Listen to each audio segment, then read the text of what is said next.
I think, how it all started was actually just really small. So when we came back after Christmas holiday was the time where it started out in Wuhan and in China.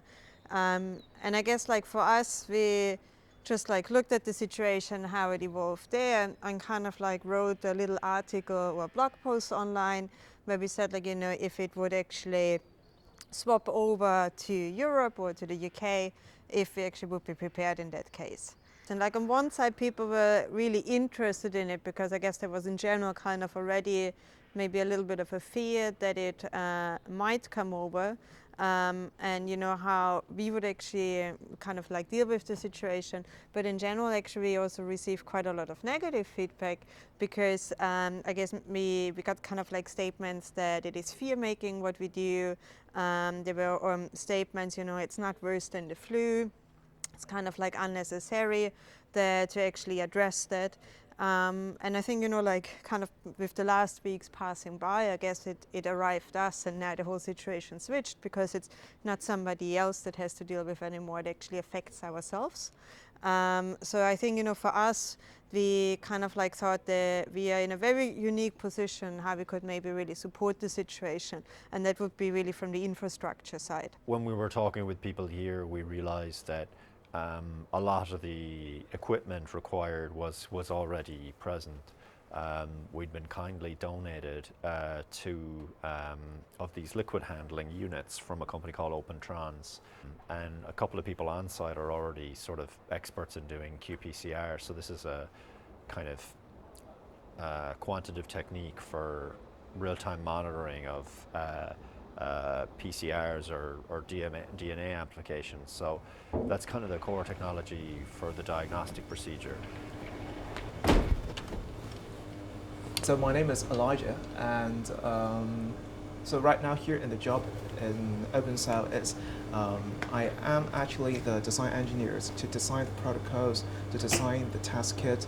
Once we have know what is the testing procedures of this COVID-19, then we try to write the protocols to control the machines and process it in the automatic methods.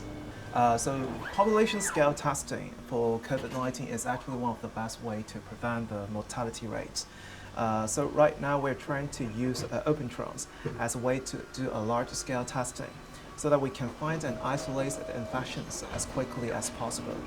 And this can help to limit the spread of the virus and to protect the vulnerable populations. And by using these machines, at the very end, we set a goal that we can produce a testing kit up to 2,400 per day once we have received the order. The core diagnostic process for performing a COVID test is based on PCR, or polymerase chain reaction, basically amplifying DNA. So if you have a piece of DNA, how do you get more of it? So it's easily copyable. You can make infinite copies of DNA. And one way you can do it is using this process called PCR.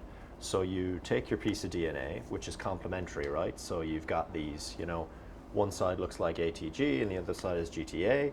So it looks complementary to each other. And what you do is you make small primers or small pieces of DNA that you can use to attach to those strands that you're trying to find. So you use that as a kind of finding method.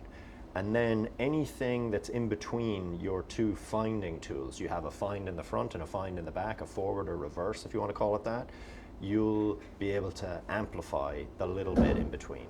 And being able to amplify that little bit in between means that you can go from one piece to two pieces to four pieces and exponentially up until you've got enough that you can measure.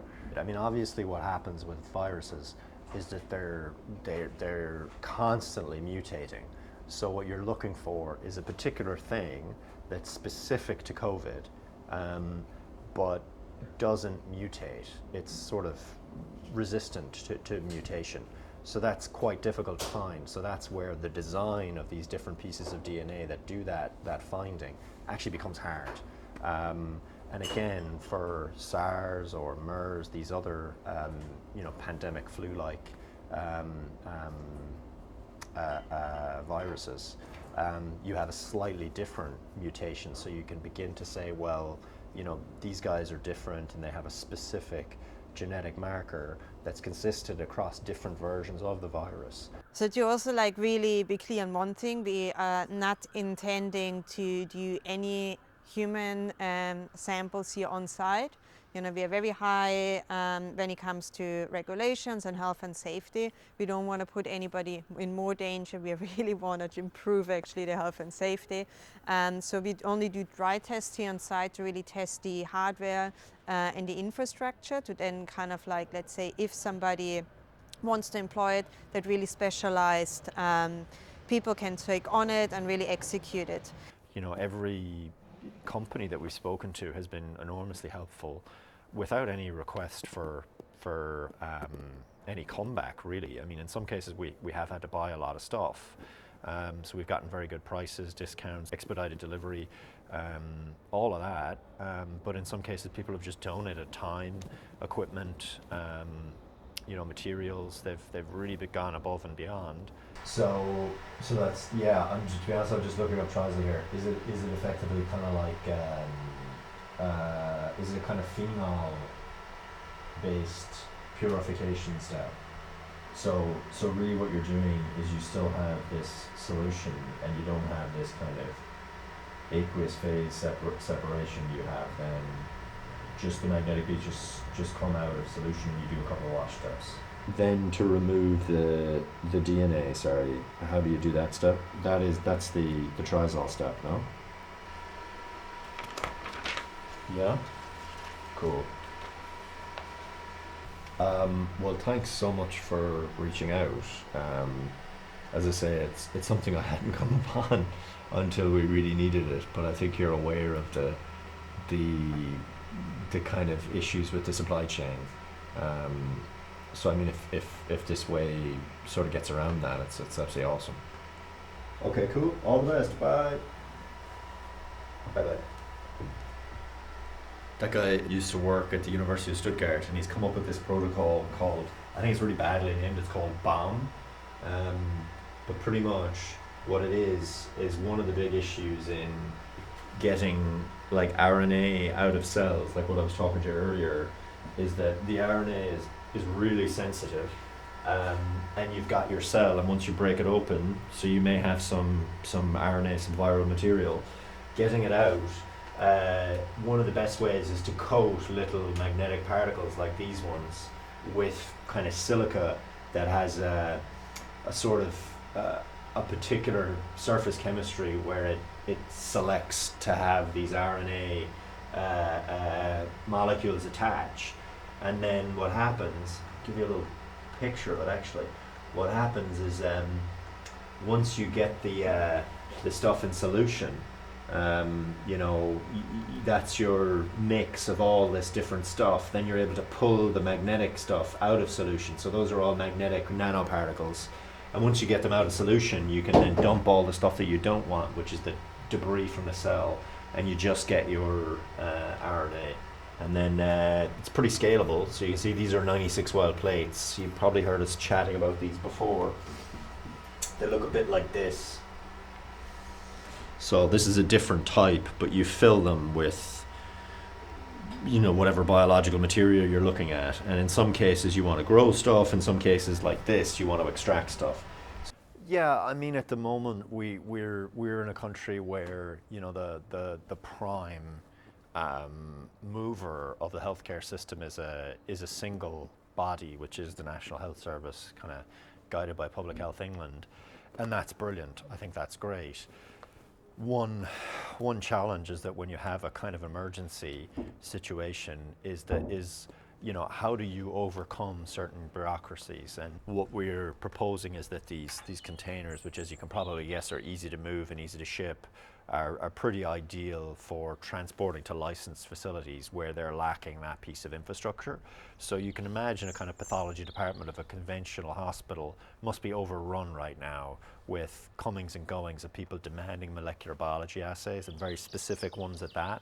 These groups are really not set up for that. So this is something that can augment those already licensed facilities with a kind of a an easily adapted augmentation of a shipping container lab. So there's also a communication challenge where we kind of like look to make it as easy as possible for people to kind of like replicate our protocols, where we probably will do that kind of for really well documented protocols in a digital format, but maybe as well like videos.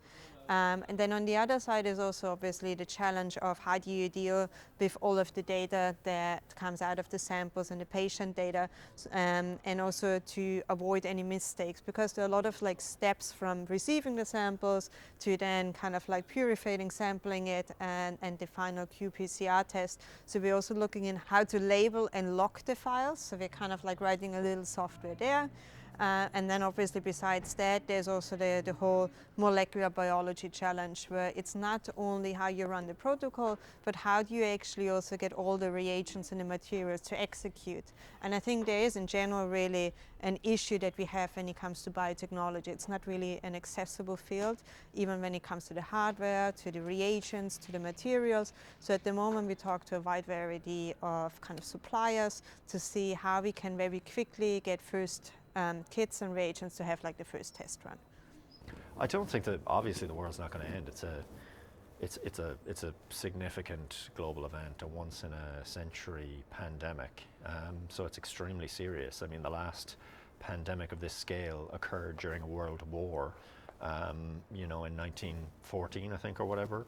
So you really don't have a really good comparison of like this situation. Like, you're starting to look back at bubonic plague, things like that. A full-on global pandemic of this scale is unprecedented. But I think the sun coming out is great. I mean, hopefully, like all flus and colds, it'll sort of start to dry things up. There's less chance of people, reduced immune systems and all that, and hopefully that'll help. Definitely, yeah, I would tend to say anyone who's in a vulnerable group or has the potential to become exposed to a vulnerable group, yeah, you should be staying away from potential carriers, which could be anyone, the population at large. These social distancing measures are a very good idea.